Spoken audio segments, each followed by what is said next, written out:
Happy Wednesday, everybody. Welcome to the Black Wealth Rebels. Today, y'all know this is Wealthy Wednesdays. And what are we going to talk about? Black wealth, as we do every Wednesday. But this week, we're going to talk about how investment clubs can be used to increase or destroy the Black wealth gap. And today, we have a guest. I haven't had a guest on for a while. It's just been me, Jimmy, and Corey having fun. But today, we have Joel Wilson, the president of I Buy Black Investment Group. And they've been doing a lot of things, amassing capital, figuring out ways how Black people can work together, be cultural. As y'all know, I'm real big on the cultural piece. But they've been figuring out ways how to amass capital and how to then deploy that capital to help everybody else increase their wealth. So without further ado, we're going to bring on Brother Joel real quick. Brother Joel, how are you, sir? Hey, Kamari, man, I'm doing well. And yourself? Good. So Joel's been seeing all these shenanigans about boycotts, and he said, Kamari, we got to talk about Black investment clubs. Now, for the record, we have been talking about boycotts. We've been talking about Black investment clubs, but now we have another voice to shed another perspective on it. So, Joel, let everybody know why you're qualified to talk about Black investment groups or clubs. So, Kamari, first I want to say, thank you. I appreciate providing this time to come out and just talk to your audience. And your show is incredible, man. What you and Jimmy and Corey have been doing is just such a value add for our community. Now, so far as I'm concerned, and why should I talk about Black investment clubs? Currently, I serve as the president and the founder of IBB Investment Group, LLC. This is an investment club that was started back in 2019. That's our official start date. And it was just myself and four other people are the founding members. And from that, we grew to a number is about 45 partners now, but we have a good 10 people in the pipeline. So we should be crossing that 50 threshold, hopefully within the next month or so. Nice. And this investment club is really successful. There was no one's great uncle gave us any money. We started off with the goose egg, with the zero. We the five of us all put up $200 each, and that was our initial $1,000, and we launched the investment club from that. And we've grown right now. Our portfolio, well, it was over 300,000 before, our fallback fearless leader caused the trepidation that we're experiencing. But even in a downtime, this is a great time to buy when you're investing in quality stocks and assets. So we're just going to look at it from that perspective. Just keep accumulating as opportunity to accumulate good stocks. So we've been doing this thing. We've grown. We have tight systems. We use the #1 accounting system for investment clubs in the country. We have phenomenal. Hey, Corey. And Corey is actually one of our partners in IBB Investment Group. So technically we all are. I just haven't finished my paperwork yet. I need to get that together. That's right. And technically, Kamari, you and I, we worked on an investment club before this one got launched. So a lot of your handwriting is in our bylaws. So I'll say that. So we built off of each other, and we're still building. But we've just built something that works. We built a voting system. So no matter if you're someone with a smaller interest in a club or a larger interest, your voice is heard and respected. And we have the framework. We can see we can cross that $500,000, we can cross that $1 million in bigger things, and more importantly, we've learned how to work together. Like no one's falling into a disagreement. I'm taking my ball and going home. We know that what we're doing is bigger than any individual idea or ego. So Gotcha. we got to figure that out. But let me jump in right there, right? So you said you're a little under 300,000. The market's kicked in, right? You said nobody has said we're going to take our ball and go home. A lot of people get scared when the market falls.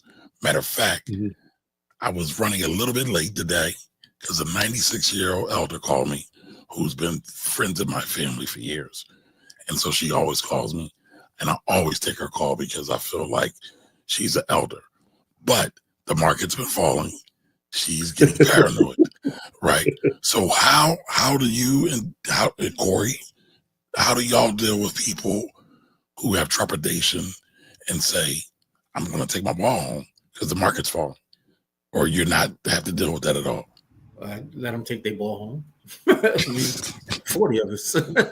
If one person or two people want to take their ball home, you let them take their ball home, and you wish them the best, and you give them some skills and hope that they learn that the markets are cyclical and they do better. That's my answer to that. You know what I mean? Like I'm not really trying to be fighting with nobody to do the right thing. That's not. Yeah, but there's some magic sauce to it somehow. There's no magic to it, right? Either you in or you out, right? People. No, but listen, no. Listen to me. It's about intention, right? If you intend to grow, then that's what you do, right? It's not about. It's some things are cut and dry, right? If you scared, you gotta let scared people live in the lane that they live in, right? Right, but for the people. Well, let me jump in here. Go ahead. Let me jump in here for a moment. So, for us as an investment club, we were founded in 2019. So we've actually weathered the storm of the COVID drop. Right. And when that happened, there was no real pullback no one left the club, and there was no pullback on folks with their monthly contribution. So for us, we learned from that, and we saw how once the market came back, how much value we had built in because we were able to acquire more shares. So I think for us, we lived through it, and then now for folks who've joined since then, they can sort of see the culture when they come on our monthly meetings. They can see how we are, and to Corey's point, we're not showing the leadership and just the folks who've been there. We're not showing a fear. We're not running around with our heads cut off, and people see that and they just fall in line with it. And these last couple months, I look at the new partners that have come on since we've had an election, and those newer partners that have come on, they've been maxing their monthly contributions. So they've come on strong, and we just got our last report for February, and it's probably been the highest month of regular contributions coming in. Yeah. So it sounds like, but y'all are using these dips in the market as learning opportunities as well. Accumulation opportunities. Okay. Buy was good. No, I want that. But remember, a lot of times I'm asking questions not for me. I'm asking for the people who are with us. I get it. Gotcha. Joe, you already know I'm a believer. We talk about Leon Sullivan, Bill Brother Bill, us doing collective economics is a thing. A lot of us, because I know Joe wanted to come on and talk about this because everybody's talking about boycott. But everybody's talking about their disgruntledness and the problems. And Joel, it's funny. We're back talking. We did a breakfast right after Trump was first nominated, and I spoke. And I said, now's the time we got to get serious. So now's the time we got to get serious again. And we should stay serious. So we ain't got to get serious. But it just seems like now's another time to do it. So Joel, why should people invest in investment clubs or start investment clubs? Well, investment clubs allows For number one, investment clubs are true cooperative economics. It is literally a way in which a group of folks, black folks, can put their money together and leverage for their own benefit. Through investment clubs, you can build your own micro loan funds so that if someone, a partner in the group, gets into a jam and they need to borrow, a couple thousand, 5,000, 10,000 or more, there's a structure there that they can do it, and they're not beating them down with paperwork and saying, oh, if you can only get your credit score over 700, you're not going through that. You literally own that entity that's loaning the money out. And so you mean to tell me we ain't gotta wait for the banks? We can build our own repository. Yes, you can build your own infrastructure. Right. And don't have to wait for somebody to tell you, yes, you can do it. Yes, you can do it. But a lot of people don't realize that. Correct, because they've never seen a model. They've never seen it done. Like if they've only been exposed to, white or non-black banks and credit unions, and the only folks that, are talking about investing and whatnot don't look like them, then they don't think it's a possibility. And so, we're from Philly. So for those of us who do know about Reverend Leon Sullivan in the 1036 plan, when people say, wow, I'm amazed at what you're doing in your investment club, I'm like, I'm not. I'm actually a little embarrassed because Leon Sullivan had 5,000 members. We're trying to hit 50. We are way behind the 8 ball and trying to catch up. So we know it can be done. And we're just trying to get the word out to folks and folks who want to be a part of, who are serious, who are conscientious, can afford the monthly contribution. If for anyone who's, I would say, is working, or if you're a business owner and you're showing some profits, it's affordable. Our monthly contribution is between $50 and $200. So for some folks, they may have to, change their behavior a little bit, cut back on the coffee you're buying, or cut your cable plan down to, a different service. Fall back. I know Corey likes to buy the real expensive sneaks, so he had to go from the $250 sneaks to the $100 sneaks. And then, wrong answer, sir. You got the wrong guy, sir. So, all right. So you're saying this is a great way to build wealth because not only can you buy stocks and bonds, traditional investment club stuff, you can do some other tailored things. That is, you can do very creative for our community specifically. Got you. Correct. And you said y'all not checking credit, right? Did I hear you say that? Yeah, we don't check. Like if for a loan inside an investment club, it's going to be collateralized by a partner's units, and a unit is the term. If it was a corporation, you would say stock, and in investment clubs, you say units. So whatever someone's they already got. Unit, yeah, so it's collateralized against that. And, if they default, then it's going to come out of their piece. Now, one of the newer things one of the newer ideas to expand our loan pool, and it's still for partners, is we may have a young partner. Let's take an example of a partner, a family put a child in the investment club at a young age. So first grade, they're putting in $25 a month for this young person. So by the time they get to graduate high school, they now have, $7, $8, $9, $10,000 built up in the investment club. And they say, hey, you know what? I don't want to go to college. I want to start a business. And, I need to borrow $10,000. Well, they themselves may have enough in their investment in the investment club to do it. But if they don't, other partners can sign off and pledge their units. So they're not putting any money up. They're just standing in to assist in a collateralization so that young person can get the loan. Now, this is a young person who, for all these years, have been putting their contribution in. So we know them, we got relationships with them. And typically, when people have that type of relationship, they're hard pressed to default on that loan. Now, of course, we still want a business plan and stuff, and we got tons of folks in the group that have business experience, so we can help vet them because we want them to be successful.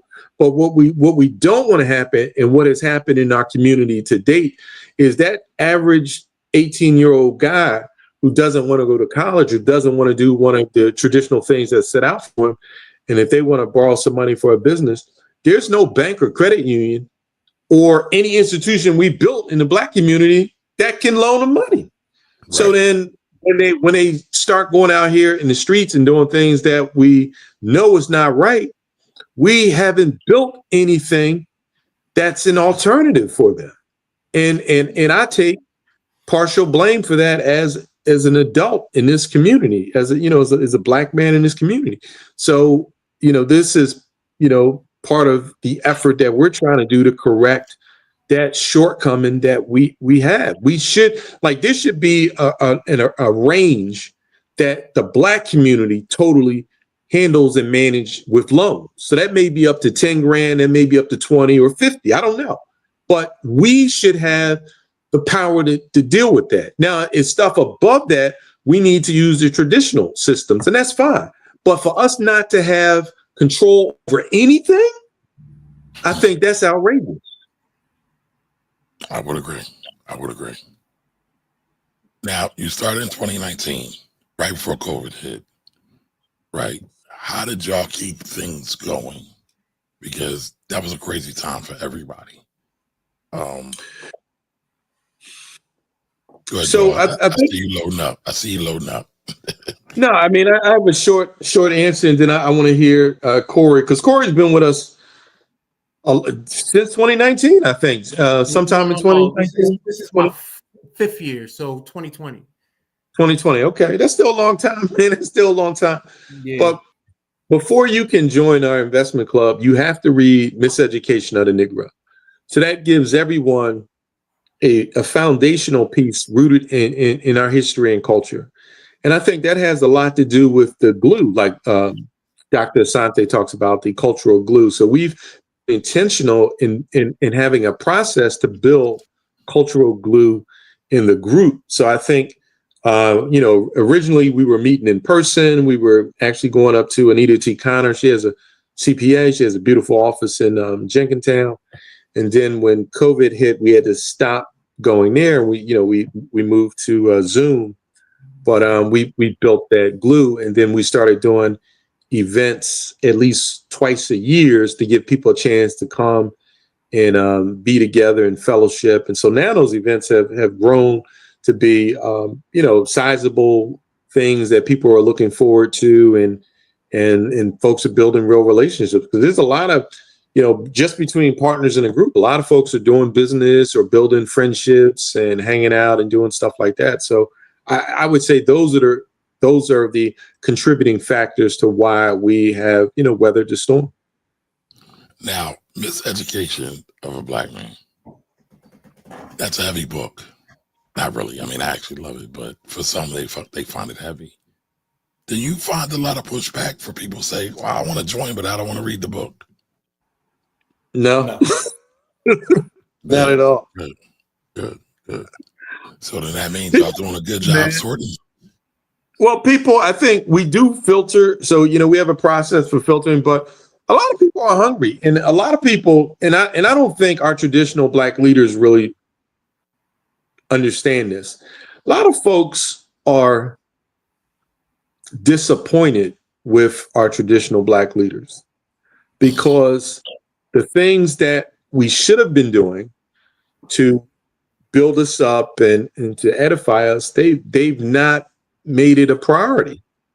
And this last election has come to bite us in the butt because, the average Black kid in America has not read Autobiography of Malcolm X. When we go back 30, 40 years, everybody read it.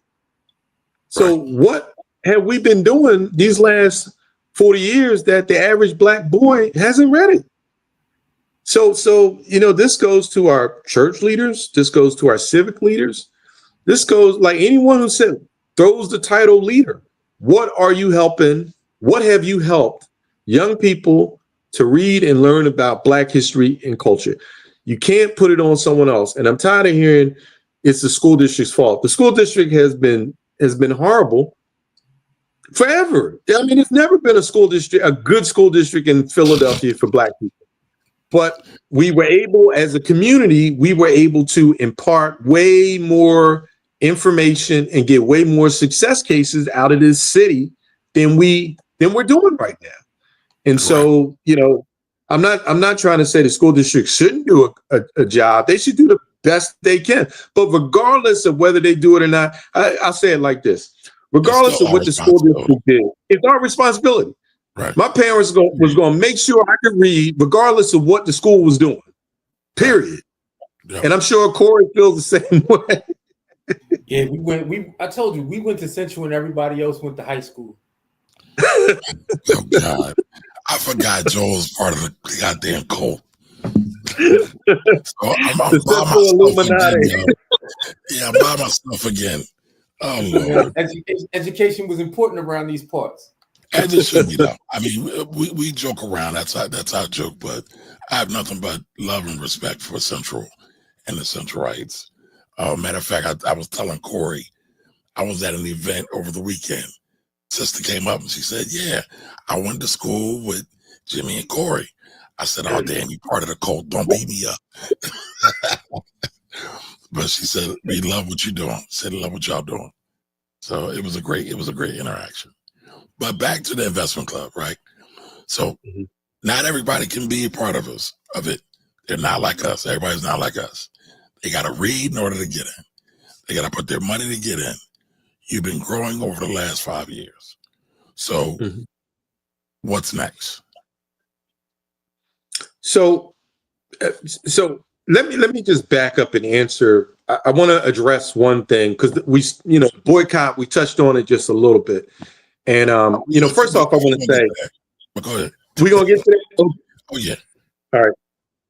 So all right. So I'll just say this real quick. First off, I am in support of the boycott. I'm in support of the boycott. Okay. If we look back historically with Reverend Leon Sullivan, some of the boycotts that he led was a boycott against Tasty Cake, a boycott against Girard College. They won't hire you. Don't shop there. Right. Boycott SEPTA. So those things. And so those boycotts allow Black folks to get jobs at Tasty Cake, or the kids to go to Girard College for school, get a job at SEPTA. But I just want to contrast when he formed the investment club, when he formed the 1036 plan and they put their money together, it allowed them to buy that block on Broad Street and build a block long shopping district. So a boycott will get you things like, now we can get jobs here, but investing gets you ownership. And so we should have never shied away from ownership. And I understand the historical reasons why we have, but just setting that aside for a moment, hopefully we can see the value of investing, because through all this turmoil right now, what do we want to own in Philadelphia? What industries do we want to get in? Where do we want to be the ownership so that now we can hire young folks or old folks or whoever? But to make those type decisions, you have got to be on that ownership side, which is tied to investing. I mean, I know Corey doesn't care for the boycott. I don't. I'm milquetoast about it, right? I understand the need for it, and I don't believe we should take a whole lot of our energy into the boycott, though I will say that. I believe it's 2025. Reverend Sullivan did this in 67, 68, or 69. We're 50 years past this. We've got 50 years of advancement. And the only thing we're going to do is say boycott. But let's play this clip. But we really don't have 50 years of advancement. We've actually gone to sleep. So it may be 2025, but our people are, from a knowledge base level, our people are as like 1945. And so And so Steve Biko, his book, I Write What I Like. I write what I like. Biko, what he recognized when he became conscious and ran into the streets of apartheid, and he thought because these black people were being so exploited and murdered and raped and everything, that all he had to do was run out there and say, let's revolt, and the people was going to be right behind him. But they looked at him like he was crazy. So he realized he had to go through an education process, the Black consciousness movement, to get them to even understand they were being exploited. So where we are right now, I'm going to fall back on Jay-Z. There are levels to this, and the level where many of our people are at is what they can see and understand is a boycott. So that's the starting point. Doesn't mean we stay there. And folks like us that have this other information, let's do it. And I'm participating in Win with Black Men. I was just on a call on Sunday. So and I'm trying to share my information. Like, hey, here's something we could do. Hey, we could do this. So that's my approach. I'm not going to go against the boycott. And I'm going to tell you, I'm proud of Pastor Jamal Bryant and what he's doing on the national stage. I'm proud. I think the brother is showing some kahunas and really pushing forward, and with Roland Martin and a lot of folks, so that's where I'm at. And this we're in a cold civil war. Well, hold that. We're in a cold civil war. Let's put some context to it. I want to play Pastor Bryant, so everybody can know what we're talking about. And it's not playing. Why is it not playing? It doesn't like you, Kamari. Clearly it doesn't. All right. I'll come back to this. I will come back to this. All right. Can I interject into this? Go ahead, Gordon. I think black people are too easily impressed. On the same page about things. Y'all. Oh, okay. Now go, Gordon. Go ahead. That's something different. Go ahead, Gordon. I'm not talking about y'all specifically, because I know y'all have the time and effort put into whatever it is that you're doing. But we're impressed by gestures, and that drives me insane, right? Don't gesture me. Do something specific that's going to help me in my cause, or get out the way so I can do it myself. Like, that's really where I'm at in this whole setup. And with the boycotts, because these companies are so large, these boycotts really don't mean anything, because a lot of these companies are too big to fail. These companies employ hundreds of thousands of black people. So killing these companies would actually technically be hurting the cause, right? Because we don't have our own job creation solutions, then we're left to the devices of other people. So in my experience, if we don't control the means of production and the way to protect that means of production, then we're at the mercy of the people who do control those means. So our job is to create things, to be able to control the means of production for ourselves, so that our dependence upon our oppressor, whoever that person or persons may be, is lessened to the point where we can ignore them. Because right now we can't ignore them. All right, well, hold that thought, Corey. I want to get everybody's thoughts on this. I wanted to play Pastor Bryant's boycott, right? But there's another clip I wanted to play for everybody. And Joel and Corey, I wanted to get y'all feedback on this. On the same page about things. Let's address our problems and let's find solutions. By the way, this is a little long, so we're not going to watch the whole thing, but we'll watch a good part and we'll interject to some of it. In a common place. Let's stop. We at home plate. Stop worrying about getting on second base and let's get to first base together. A lot of you niggas get on first base, start trying to steal bags, trying to show off. There ain't enough. You can't think your way out of a condition. It got to be a collective effort, because it was collective effort to put you in one. So you can read all the books you want. You can get as many degrees as you want, and them still your people in them conditions. And you can think you better than them. And you can live the rest of your life in them. You can isolate yourself and you can live without community. But it takes a collective effort to get you out of condition that it took a collective effort to put you in. So let's focus. Let's lock in. 40 years. 40 years. The last 40 years. That's the knowledge. That's the place we should operate in, because it dictates so much about where we at now.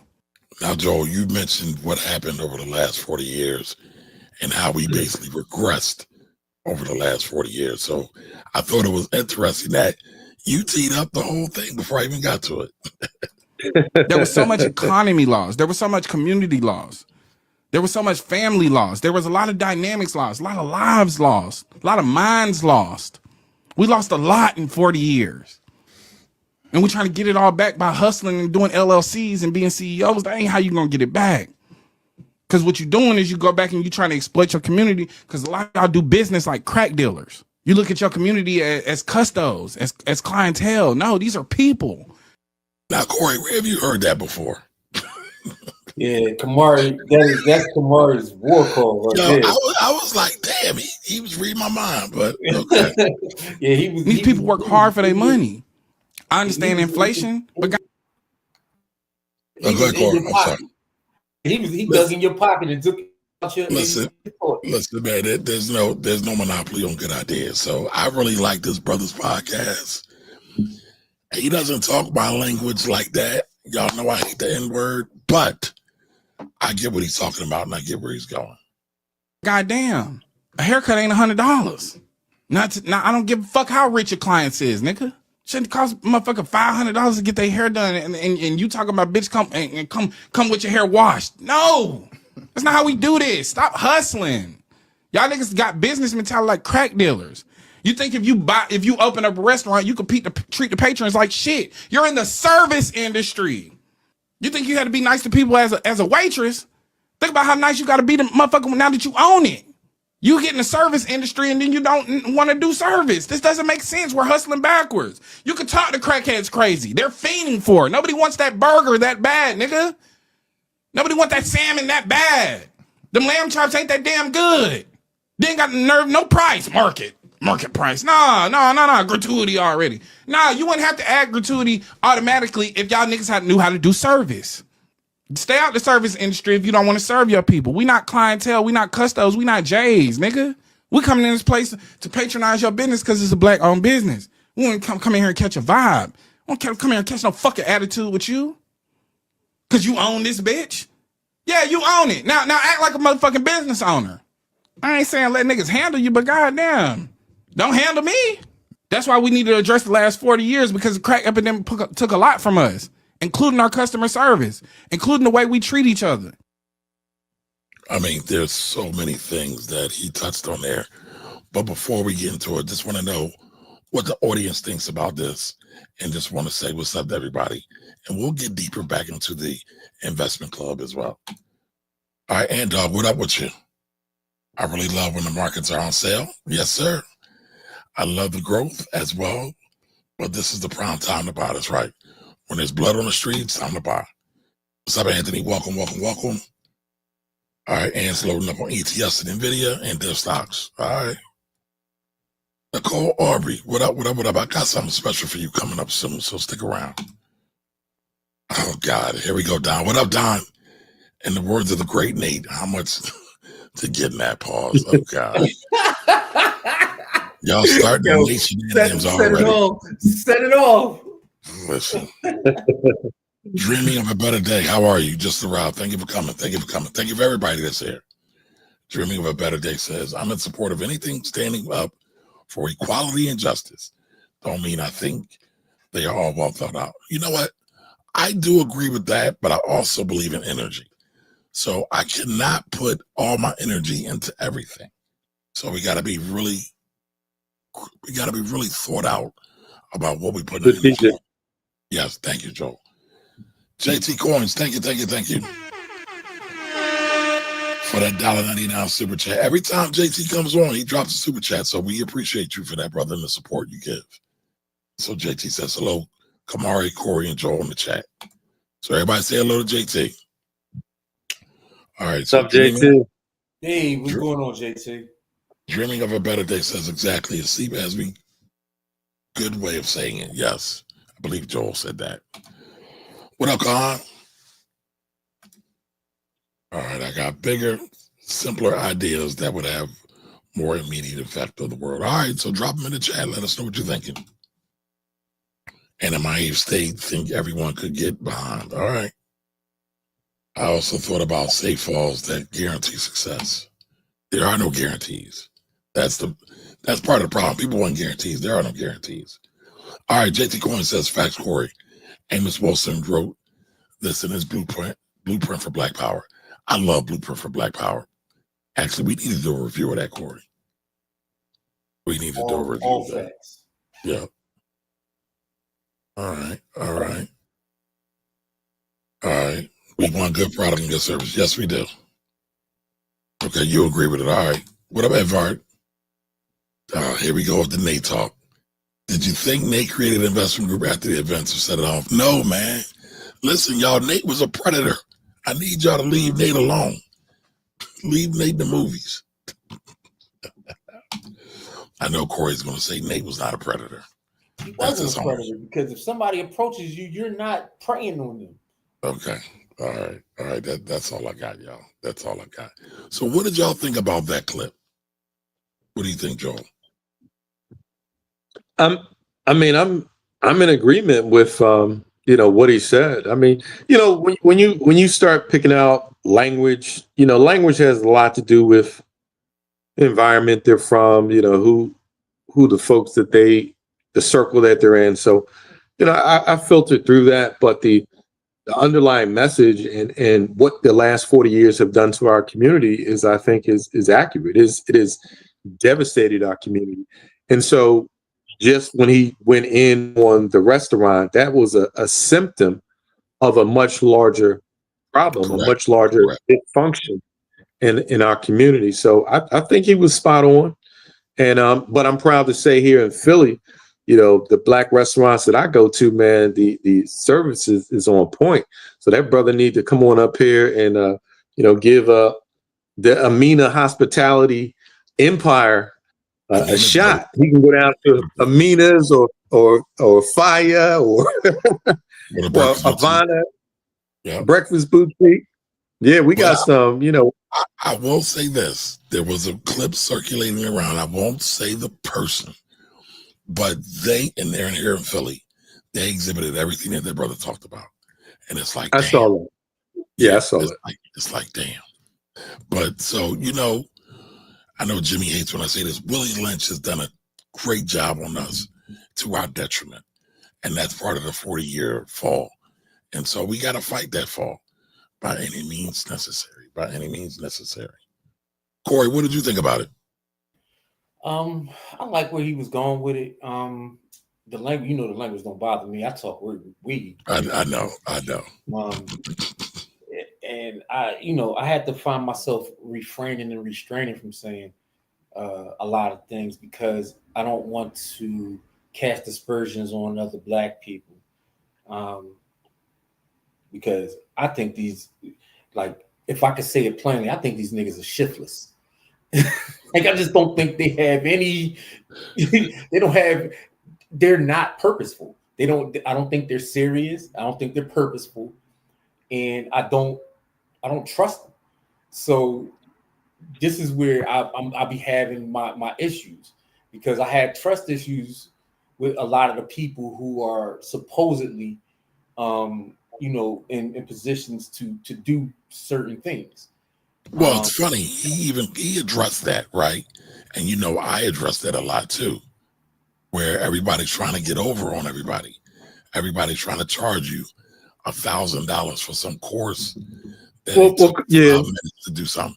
And don't get me wrong, this is no aspersion on people selling or anything else, but I'm talking about quality. I'm talking about value. And it's just a lot of people trying to get over. But I do think, though, the one thing that he did bring up, he didn't say it explicitly, though, is mindset. We got to get back to that. You, my brother, you, my sister, we in this together. I love you, you love me. Even if we have problems, we're going to figure out how to work through it because that's what other cultures do. Yeah, see, my lack of trust is really centered around action, right? Because we got a lot of talkers and a lot of people who blow V8 and their lips move way faster than their hands and their feet.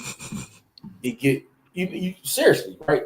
If you look at our community, we got a lot of lip service people, and not like I'm not a big fan of Al Sharpton, but his feet move. When it's time to do something, he get up and go. And Right? I don't really think people understand what Al does. That's why he gets such a bad So rep. I mean, Al has history of he has history with the police and the FBI that people don't really bang with, and neither do I. But what I'm saying is, in our community, he's a mover. He get up and go, right? Like Dr. Umar, I seen when there's an issue, Dr. Umar get up and go. Like these people are get up and do things, people, not talk a bunch of ish and don't move their hands and their feet, people, right? And so I don't always agree with their messaging, but I always agree with the fact that they get up and go, right? And then So let me jump in here just for a moment. I'll just share my experience, and I know not, one single person experience is not going to hit everything, but I have seen like there are different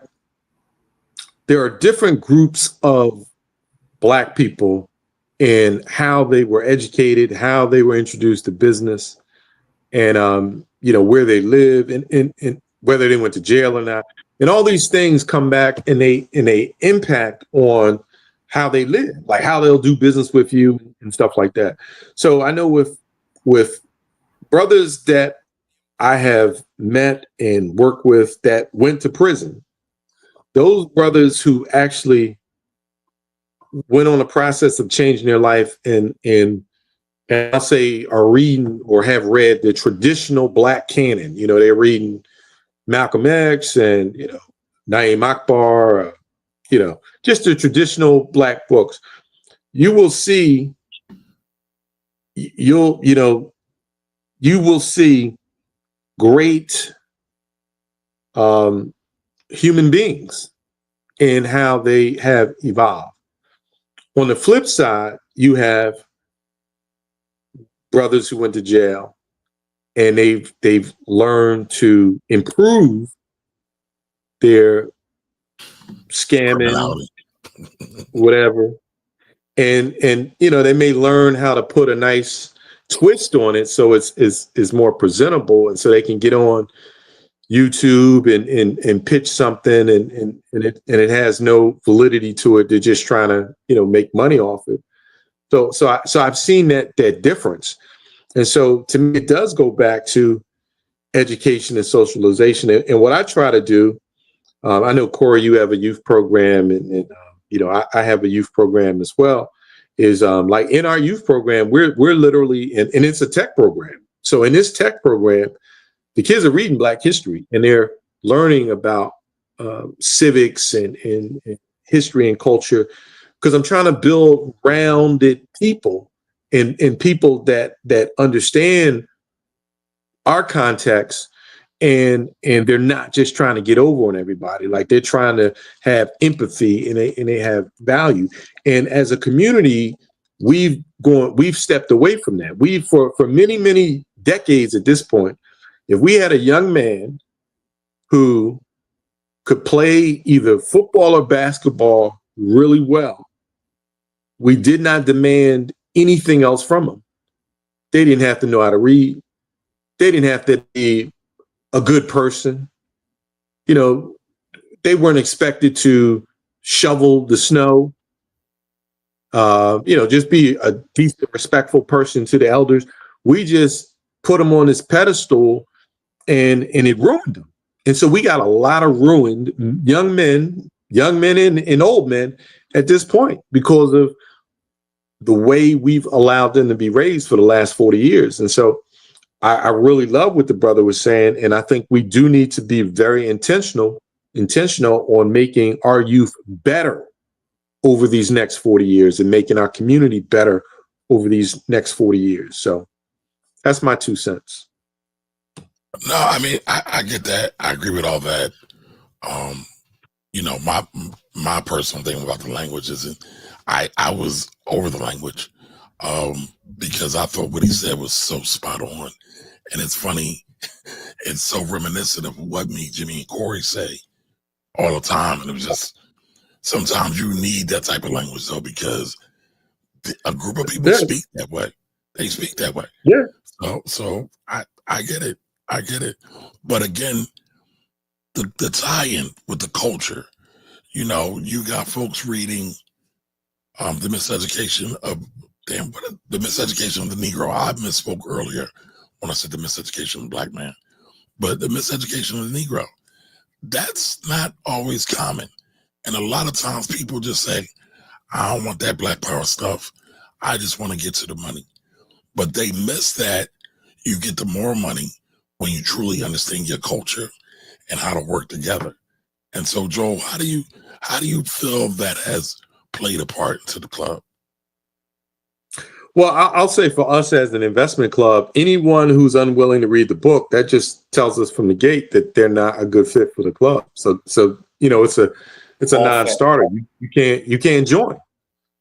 And we're trying to, once for those that do join and they read the book, we want to hear their perspective. And then other partners, because on the first meeting you come on, you're asked to share what you've learned. And so they get to share, and then partners can chime in and say, their impression. And so, iron sharpens iron. We're constantly learning from each other on that book, but that book is crucial. That is foundational. If you are unwilling to read the book, you cannot join the group. So anyone who's listening, if you're going to hit Mari up trying to join, first thing you do is go get a copy of the book. Matter of fact, it's free PDF floating around. So start reading it now. YouTube has the whole audio book for Miseducation of the Negro. You can listen to it in the car, but that's foundational. That's foundational. What's one thing that out of that book that touched you, Joel? The thing that stuck with my head the most is the part when he talks about if someone is miseducated and they don't really know who they are, they can be told to go to the back of the bus, and they are just willing to do it. And if there is no way to get to the back of the bus, they will cut a door in the back. Right. Because that's where they believe they need to be. And to me, that was just so powerful. I was like, man, if this ain't where black people are, I don't know what is. So that just stuck with me. I know for me, the one thing that was powerful was that book was written in 1933, if I'm correct. I think the 20s, actually, in the 19, like 28 or something. Yeah. Okay. But the same issues that were happening then are still happening now. It's mind-boggling. And he said, and he even, I don't want to say that, he said that there have been several generations that they've been even dealing with the problem. So it's like, wow, why do we keep having these problems over and over again and we can't solve them? That we can't solve them isn't true, because we have had people who have been problem solvers in our community. Our government does not allow for us to have our problem solved in any kind of permanent way. And I'll say it that way without. No, I mean, listen, COINTELPRO is real. I'm not even talking about COINTELPRO. If you just look at the history of the leaders of any black movement that have helped black people in any large numbers, those people end up in jail or assassinated. Right, and a lot of that was COINTELPRO. I was just shortchanging it. But COINTELPRO is shortchanging it because it didn't happen just here; it happened around the world. Correct. And COINTELPRO was just 50s, 60s, whereas this has been going on since we got here to this country. But one thing I just want to add, and so I agree with you 1,000%, Corey, but I think the thing that we missed as a black community is that the real achievement of the civil rights legislation that happened in the 60s that actually gave Black people two things for the first time in this country. The first thing is you could not wantonly kill Black people and suffer no like type of legal justice. Now, I'm not saying it's 100%, they still killing, but up to that point, they was lynching and killing us at will, and Reckless. nothing was happening to them.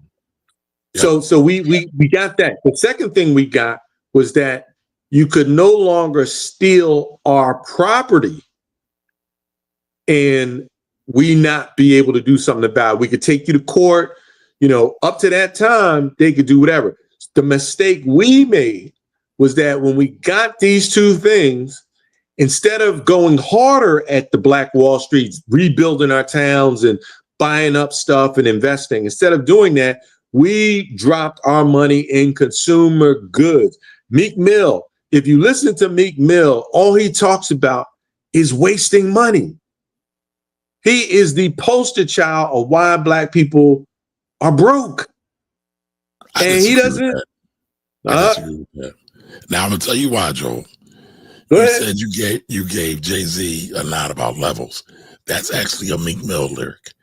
Secondly, I challenge you to listen to a song called "Free," and he talks a lot about right. I have listened to a lot about that. Now, what I will agree with But you wait. on is that, Now I'm gonna throw. Let's do a percentage. Do a percentage. That one song versus all he put out. What's the percentage? We ain't gotta go that. We ain't gotta go that route. Because where I will agree with you that a lot of Black culture is centered around uber consumerism, and it's crazy. And so the community creates the rapper, the community creates the athlete, and so that's why I push back on that just a little bit. And if honestly, it's not even really a good pushback. I don't know. We got a lot of manufactured artists at this point. In the beginning, I would agree with you, but now with they've COINTELPRO the rap industry, and so you have artists. Go ahead. But there's also a lot of, and we've had a discussion before. While there are a lot of manufactured rappers, right? There are also a lot of rappers who don't get any due, that are very, very dope, who are very conscious. I agree. But they don't get any shine. And so, it's when we let corporatism take over hip hop, it's been a bad thing ever since. Bad thing. I agree. That's something that we should have invested heavily in and we should have fought tooth and nail to control it. We should have been like the mafia. Anybody these white companies, when they first started trying to get record companies trying to get our youth to be artists for them, we should have been putting a message out that they know that they couldn't do it. And we failed to do that. I mean, Sugar Hill was here first. I mean, they got destroyed, but I would agree. But it takes that kind of mindset, right? Because everything we're both talking about is mindset. And you got to have the mindset to say, you know what? Meek Mills needs a record label. Instead of him going outside of the community, why aren't we putting our funds together to fund our own distribution? And I know I'm oversimplifying it for everybody in the audience. However, that's the mindset we got to be on, to say, let's do everything in-house. Let's protect ourselves. Let's protect our artists. Let's protect our business people. So I totally agree. Now I'm going to try to play this clip one more time with Pastor Brian, because I got it to work, but I don't know. Didn't seem like he wanted to cooperate with me, but let's see. I am calling the conscientious Christian community all over this country, the conscientious Christian community all over this country. I am calling for a 40-day fast from Target, beginning on March the 5th.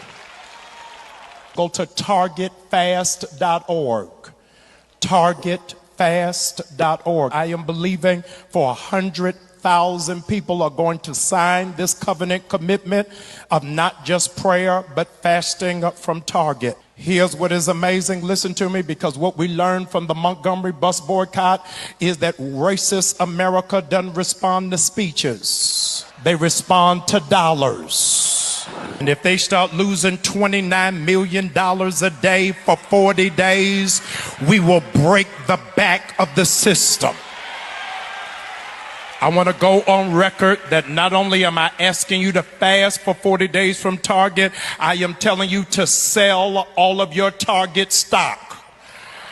I want the stock to go down because we are standing in righteous indignation against racism and sexism in this nation. All right, Joel. So you in support of the fast? You selling Target stock too? I don't own any Target stock, so I don't have to worry about that decision. But this is what I will say, Kamari. In a perfect black world, we would be amassing cash. So at the end of it, we would know exactly how many shares to buy to get board seats on Target. And that's how we would be doing this thing. But we're not in a perfect world. So I'm glad you said that, sir. Now, it's funny. Dreaming of a better day since how many people got stock. That's sad, but I know where you're going with it. And it's very sad. All right, not giving up my stock in Target. I'm not mad at that either. I get it. Talking to my mentees, but wanted to stop by and say hello. Listen, keep doing the work. You working in the community. We need you talking to these mentees. So that's good stuff. All right. The economy is set up generational poverty in place. I would agree with that. All right, let's try capitalism. You know what? I love that name because I don't think black people have ever really tried capitalism, but that's a whole separate aside. Board seats on Target. 7 million people buying $100 per month is billions. Okay. I don't know if it's 100 million people, but okay. And you don't even, I don't know the numbers, but you probably don't even need that many. But it's just that we don't have the coordination. We don't have the mindset to pull it off. I do hope that our investment club will evolve, that those are the type moves that we can make and or lead on. So just like, we see what Reverend Jamal Bryant is doing, but what if we could have, if it was 100 other investment clubs situated like us and we're all at 10 million or above, we could make some nice moves. I remember if you remember back, this is going back 20 plus years, but Rite Aid stock was hovering less than $2 a share. Yep. The black community could have did a hostile takeover and could own Rite Aid right now. But we weren't prepared. Trash. Yeah, but Rite Aid's trash. That'd have been real. But I got your point. I mean, listen, cooperative. Here's the thing. The thing that everybody, in my opinion, misses. Everybody talks about being American is about being rugged individuals. But when you look at wealth, it's very much a team sport. When you look at these board seats, that's cooperative economics. Banks are cooperative economics. Hedge funds, private equity, insurance companies are cooperative economics. I mean, this isn't rocket science, y'all. It's not rocket science. So, I'm a big proponent of it. I try to live it. I believe we don't need a boycott. I believe we need a lifestyle adjustment. Some would say that's semantical, but I don't believe it's semantical. I'm looking for black businesses in my walk every day. I'm looking to not spend at a Target, or if I am going to a Target, I'm looking to spend with the black producers that are in there or any other place. So I feel like we need a mindset shift. We need a lifestyle shift. But I agree with the sister that said dreaming of a better day when she says, I'm for anything that stands for, equality and justice. So I do believe in that as well. So I don't know. So Joel, you said 100 investment clubs. So you want to help spur on more investment clubs in the black community? Joel, did we lose you? Corey, I think we lost Joel. Joe froze on us. Yeah, I think he froze the bot. They got him. COINTELPRO got him. They got him. All right. So hopefully Joel will come back. Hopefully Joel will come back. Because we were just getting to it. But what do y'all think so far, y'all? I mean, are y'all into investment clubs? Are y'all looking to pull your capital together with your family, friends, associates? Are y'all into that kind of thing? Do you see the value in it? All right, so I see we got some more comments. Hopefully Joel can come back. No, we just lost him. All right, Righteous Indignation. What up, what up? Welcome, welcome, welcome. Dang, I'm so happy the spell of Christianity wore off of me. They still following old formula. Oh, okay. All right, let's talk capitalism. It took me 20 years to build 1 million in net worth. All right, salutes. Let me borrow a dollar. Let me borrow a dollar. Then only 5 years to go to 11 million. All right, that's what's up. All right, Righteous Indignation says, even starting an old African tradition of starting a susu is group economics. So it's funny you bring it up, Righteous Indignation. Jimmy and I just did a presentation to a major tech company for Black History Month. And in our presentation, we talked about susus and we talked about investment clubs as a way for people to pull funds, Black folks that is, to pull funds and do something positive with. Because anytime you pull money and you can direct that money, it can be very powerful. I mean, again, that's why banks are so much in control, because they pull money, they pull deposits, right? They work on that. They leverage the system to then control those funds. All right, Dreaming of a Better Day says she's into change. All right. Listen, it's all about change. If you're not willing to change, you want to die. Because if you're not changing, if you're not growing, because growth is change, you're dying. All right. So what you got going on over there, Corey? Man, I'm just sitting here. My son is going on winter break in a couple weeks, and I'm buying plane tickets so he can get back home. Winter break or spring break? Huh? Winter break or spring break? I'm sorry, spring break. Got you. So yeah, man, you got to try to find those cheap flights. Yeah, it ain't. I don't care if they cheap. I just want to make sure he get home and able to do his thing. You know what I mean? All right. So Dreaming of a Better Day says, what about pooling power? So pooling money is pooling power, because if you're pooling money, hopefully you're then directing that collectively, and hopefully, because I know everybody doesn't think this way, but you're pooling that power or the money with the idea of then pooling power. All right, let's try capitalism. Says investment clubs are for people that need support and motivation. If you can be independent, you're fine. So that's where I would differ or disagree with you. It can be good for people that need support and motivation, but there is so much power in collective movements. Nobody ever got to the top on their own. There is no such thing as a self-made millionaire. I know everybody loves to throw that around, but somewhere, some way, somebody helped you. And just imagine what happens when you are intentional. Corey, what's that saying you have, Corey, about being intentional? You have to be, if you're not intentional, you're not serious. Like, if you have to be intentional about everything that you do, right? Intentional people get things done, right?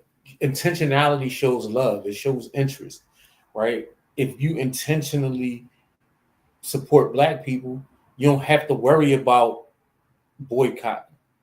If you intentionally serve people, you don't have to worry about some of the things that people worry about. So then, hold on, let me jump in for a minute, Corey, and let's shout out to the missus. Hey, Mrs. Camp. But back to let's try capitalism.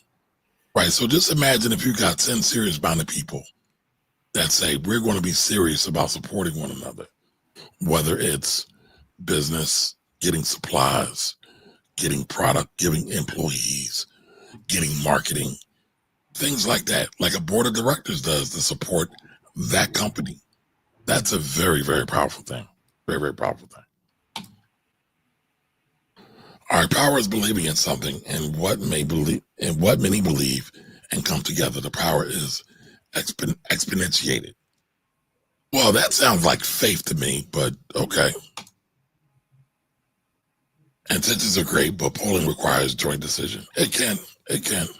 So But just my like any thing is, corporation, you go have ahead, to Corey. start with intention, though. My thing is this, right? You have to be intentional about what you're doing, right? So you have to be targeted, right? So if Kamari needs help, I am going to be intentional about helping him because that's my brother, right? If somebody in our community is intentional about becoming a football player or a basketball player, right? What they do to show their intention is to go to practice and get up jump shots. Or if they're intentional about playing football, they go to the football field and work on their moves or whatever they do, right? So intentionality is not just about intentionality is the energy that begins all of these other things that we're talking about, right? You have to want to do it. You have to be intentional and say, I'm doing this regardless of whether or not the opposite side cares about this, right? This is about the people who want it and who need it, right? There's a thing called the tipping point, right? Where if you have enough intentional people, things start to happen at a crazy rapid rate, right? And crazy part about the tipping point is normally not hundreds of thousands of people, but literally hundreds of people. You see what I'm saying? Like the Black Panther Party movement, the Black Panther Party started with 30 or 40 people being intentional about what they were doing in their own neighborhoods. Yep. And then it spread across the country because that intention, that energy became action. But I knew Let's Try Capitalism understood intention because he said he got to $1 million in net worth and now he's at 10 million. All right. So Joel said his phone died. Hopefully he'll be able to get back on at some point. So yeah. But so again, just imagine if you just take a little bit of that and you give it to some of your community who are deserving. Because I don't believe in wasting energy, intention, or money. Right? Everybody not worthy. I will tell you that right now. Yeah. But there are a lot who are. And our job as stewards in the community is to try to find those who are worthy. That's what I believe. Don has a great question, and I can answer it. Go ahead. How is equity determined in the investment club? Can you have larger initial investment? So the answer to the initial investment is no. You come in at whatever level you come in at. I think it's $300 total Yes. to come in. And then it's $200 a month you can put into the club. But how you get larger equity stakes is that when we buy, we do a lot of special projects and you can grow your equity stake by buying into those larger projects that we buy. So we bought into multiple businesses where people got larger equity stakes to be able to be part of the club. We invested in what's the social media app? Fanbase. We invested in Fanbase because we wanted to show some love to a Black social media owner. We've invested in we've invested in real estate where we had special special distributions come in. So that's how you get a larger stake. When we have any of those kind of special distribution things, you put in your money into those special distributions, and then you can get larger stakes. Yep. In the club. And I mean, just to piggyback on that, so there's a range. You can invest $50 to $200 a every month. month. Yeah, every And then month. when we have our special distributions, that's how you get larger Yeah, shares into the club. yeah. Well, yes, it can be just like anything else because some people will get tricked, right? You said it's tricky, yes, because people get tricked to think certain things are good and well and fine, and they're not. All right, let's try capitalism. Says don't invest money, invest knowledge unless it is money you're ready to lose. I agree with that. I agree with that 1,000%. So the thing that I invest mostly is time, right? Because I'll give people my money freely, kind of, because I don't have the same view on money that most people have. I think money is just a tool, literally just a tool. So I don't get wrapped up in net worth and dollars, stuff like that. Like I invest because I want my kids to be able to do certain things. I want to be able to have, like, people don't live for people, so I want to have a say in my community, right? Right. But I don't have money because I want to stun on people. Like I'm not that kind of person, right? I'm Miss Jane on planet Earth, right? But I don't have any problem putting my money where my mouth is. I don't have any problem. But the thing that I would rather give you my money than my time. And if I don't believe in you, I won't give you either. Right. So because if I give you my time, that means my time, my effort, and my intention are all locked in to making whatever you got going on and succeed. Right. If I give you my money, whatever, you know what I mean? Like I've given money to people I have no idea what they're going to do with the money. Like poor people on the street. I've given money to I've given money to ladies who are scantily clad in clubs. Giving money to lots of causes. You know what I mean? I've given college fund full of money to scantily clad ladies in clubs.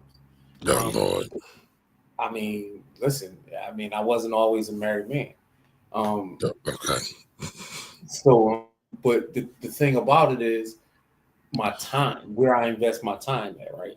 So, if you know me my entire life, I used to get out in the streets with my grandmother and clean whole blocks.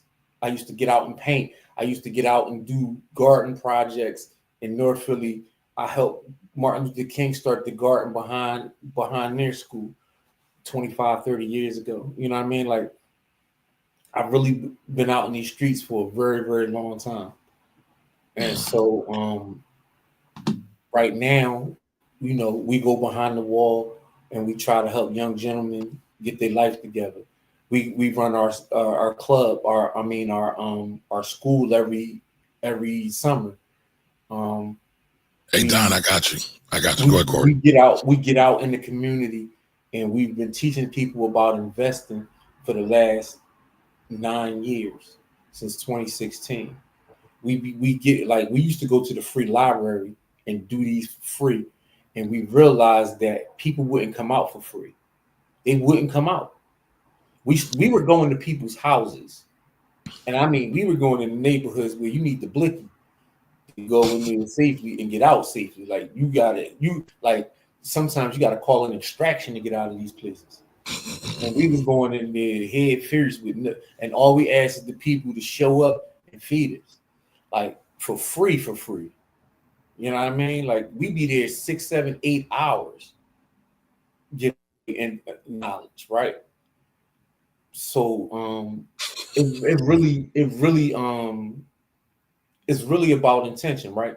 My intention has always been to help my people, right? People be like, I always tell people I have white people that have helped me in my life greatly, but none of them are my friends, because if the thing about it is, to be my friend, you would have to have some kind of say in my life. I don't have any kind of say in my life and what I do. I take their help and I say thank you just the same way they would do if I helped them. You know what I mean? Like I don't have any ill will or ill intention, but when people help me and I have no intention, you know what I mean? Like my intention is always to help my people. And so I don't have any ill will toward any white person on the planet. But what I do have is the same level of ambivalence they have toward black people. Gotcha. Let me get this, Corey. Yeah. All right, so let's talk capitalism. Says we need someone trustworthy with a Series 7 license to create a hedge fund. Me, Jim, Negative. and Kumar have all had a Series 7 license. Oh, I didn't know you had a Series 7, Corey. I had them all. Okay, but so negative. Let's talk capital. Yeah. You don't need a Series 7 to start a hedge fund. A Series 7, for those who don't know, let me back up. Like Corey said, we all have had Series 7. I've actually worked in institutional investing as well. In my previous life, I was a portfolio manager. You don't need a 7 to start a hedge fund. Anybody can start a hedge fund. Now, once you get to a certain level, you have SEC regulations and things like that, but that's usually after the 25 million or a certain level of investors you have attracted. But I would say we don't necessarily need hedge funds either. What we do need, though, is we need people financially educated who can make better decisions with their money. And then, yes, to your point, because you said you have a net worth north of 10 million. I understand that folks, because that used to be my clientele base, folks at that level are always looking for alternatives to invest in above the norm because they do exist. And so I do get that. But if we're keeping it to what we're talking about here as it relates to the community doesn't need a bank. We don't need a hedge fund. We need each other and we need trust. Because you can always put the money. We do need a bank. Well, hold on. Hear me out, Corey. Hear me out. If I give Corey $1,000 and I say, Corey, put this money under your mattress, and barring he doesn't get it robbed or anything else like that, Corey's going to bring that $1,000 back, right? And same thing with whoever else we're working with. And then what we need to be able to do is then take that money and do certain things. A bank is cool, but a bank has certain levels of regulation that are really, really high, and there's high hurdles. There's a reason why there's only roughly 23 black-owned banks in this country. But and a lot of them. The reason is because banks are cornerstones and pillars of financial success. I agree. So because the thing that not all of them, but a lot of the black, what they would call like the Black Wall Streets had, is they had those hubs where they could had their own money. They didn't have any overhead from white people because they could build through their own community. Right, but what I'm saying, correct, right, and that's the key point. You can build through your community. You can still do the same thing. The problem is everybody ain't community. Every brother, every sister ain't a sister or a brother just because of skin color. So but there's other things you can do. That's all facts. But there's other things you can do, like Susu's work, investment clubs work. Credit unions work. And credit unions and banks are cousins, but there's a lot of things that can be done. But it's funny, again, in Zion Bank, that bank, the Reverend we were talking about, Reverend Leon Sullivan, because I know everybody's not from Philly. They've had credit unions. There's plenty of churches that have had credit unions. They're now defunct. They went under. Why? Because people won't support them. And so again, it takes intentionality, as Corey said, excuse me, y'all. It takes commitment. It takes energy. You need all those things. And you got to understand how the system works. All right, Righteous Indignation says money is a means of exchange, as a resource, and can give you options in life. That's all it is. I just say it's a tool. But you are correct. Right? Because the time when you have money is about energy, right? It's about where you put your energy. people with money, they manifest the money through energy. Right? Some put the energy in to make sure they have the money, right? So like, the first time most people get rich in this country, and it includes white people, is through insurance. Somebody put the time and energy and effort into making sure that insurance policy was paid, and then somebody put the time, effort, and energy to make sure that insurance policy got paid out upon death, right? And that's intentionality. That's what I'm talking about. Correct. Right. Corey went from strip club in the investment club. Hey man, he's like Malcolm X. Malcolm Little to Malcolm X. My superpower is that I don't feign perfectness. I don't give a flying fuck what people think about me.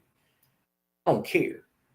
Because and the reason why I don't care is because I believe in the things that I do, and I believe in the work that we do as a collective. So your opinion of my work means absolutely nothing to me. Okay. So Righteous Indignation says, I'm sorry, Corey, I thought you were done. Go ahead. Well, no, I was done. All right. So she says, unfortunately, we don't have communities, we have hoods. Yeah, that's a subject for a different day, though. All right. So let's talk. Yeah, Let's Try Capitalism says the real solution is individual family trusts that eventually work together under a family office structure. This is what I'm advising my folks. So yes, it can be, but guess what? If you got family trusts and family offices, and again, this is a black show, right? And they don't care about black people. Is that really working? Because I know people who have family trusts and work under family offices, and they don't really care about black folks. They could care less. So it's deeper than that, right? I mean, when you look at, and our show is for the community. And again, let's try capitalism. I get what you're talking about.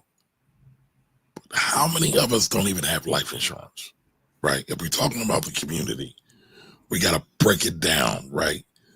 A lot of them don't have insurance. And I know a lot of people want to talk about the trust owning insurance. A lot of people have cash flow problems. They can't even afford the insurance. So then that's a whole other thing. But yes, we can create our own. But I mean, I believe that wholeheartedly. It just takes time, intention, education, and energy. So, and sacrifice. A lot of sacrifice. So, and humility. Because one thing about building stuff, a lot of people will be like, ooh, that was my idea. We do this, we do that. None of that matters. What matters is execution. Like, I mean, me, Corey, and Jim will sit around and, we'll talk about stuff. And listen, we think alike. We may not deliver the same. A lot of us think alike. So it's not uncommon for us to have the same idea. Who had it first? I don't know. I don't even care. I don't know. I know Corey doesn't care. I know Jimmy doesn't. But it's like, how are we going to execute on it? And then how are we going to do it? So, yeah. But, I agree. Again, let's try capitalism. What I would love to see is if everybody could do this. A lot of people, everybody had $1 million life insurance policy in the hood. Oh, man. And the black community, rather. That could be very, very impactful in a relatively short time.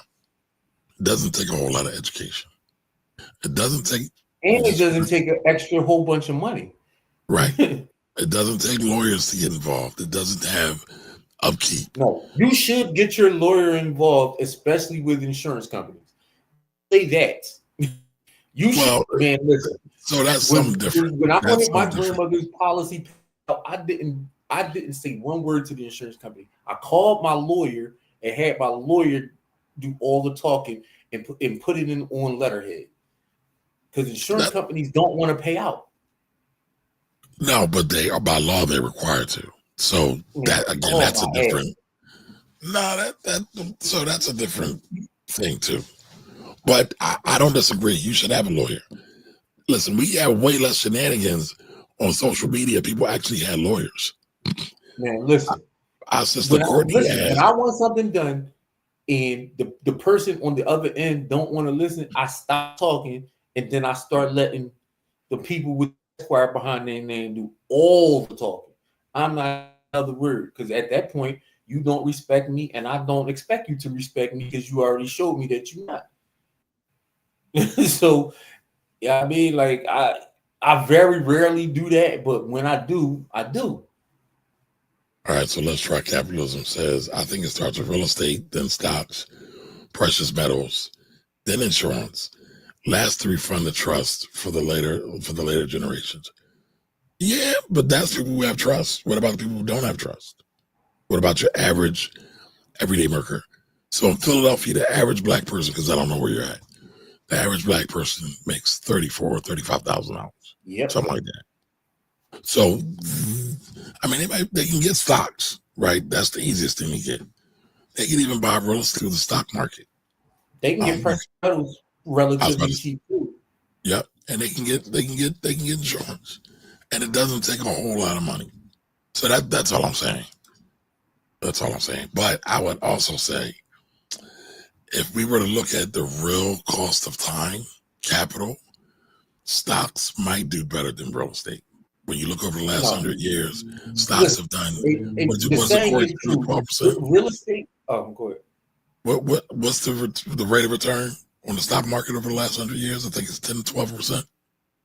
It's 12% over the last 100 years.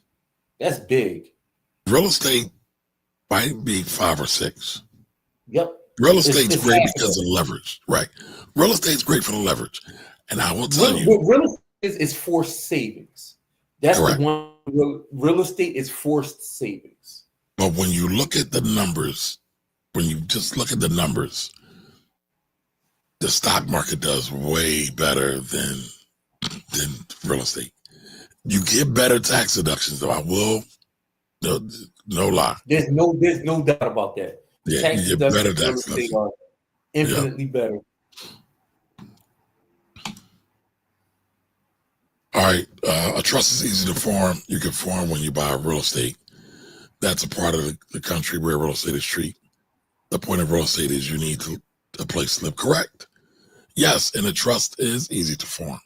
It's not always easy to keep, especially when you start talking about crummy letters, things like that. Like, people got to understand that there are tax implications when you own a trust. And depending on what you got going on, your trust may have to do a tax return. And pay taxes. Guess who has the highest tax rate in the country? Trust. Because it's for rich people. But, Joel brought up Meek Mill's earlier. I think one of Meek Mill's greatest song is Levels. There's levels to this. There's levels to money.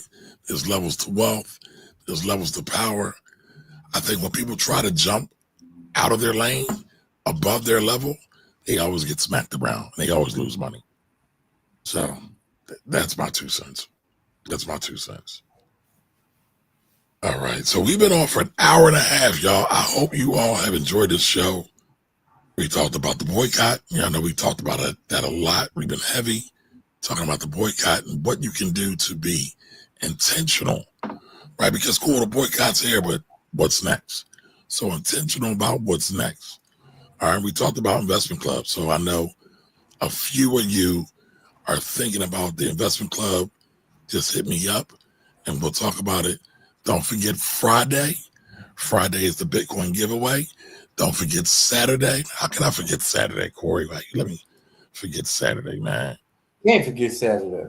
Not at all. Not at all. Where's that? Y'all know we got our cash mob coming. And I was supposed to drop another promo today. I didn't get a chance to do it. I guess I have to do it after I get done with this. But we have a cash mob coming where we are looking to get at least 20 of our friends here, right, to come join us for breakfast. And we're doing a pie class afterwards about protecting legacy. I don't know why that. Oh, there it is. About protecting our legacy. And we have a lawyer. We were talking about lawyers. We have a real estate and estate lawyer coming to talk to us as well. So please register. Come on over. PhillyCashMob.com. PhillyCashMob.com. We are doing this at a Black-owned business called Rivers Falls Boutique. All right. Great business. They do a lot of great stuff. And last but not least, if you enjoy these conversations, wait till you see what's going on behind the village. So go on over to blackwealthrebels.com, join the village. That's where we talk about things at a whole other level, where we talk about real estate. Jimmy's got a whole real estate valuation course back there. We talk about, y'all know it, options. Every Sunday is our money church. We talk about our play of the week as well every week. So feel free to join the village, y'all. blackwealthrebels.com, blackwealthrebels.com. So again, we appreciate you all, and we will see y'all on Friday. You ready for Friday, Corey? Yeah, I'm ready. I mean, I need to travel. Not saying nothing crazy, but I might be traveling on Friday because I need to go see my kids.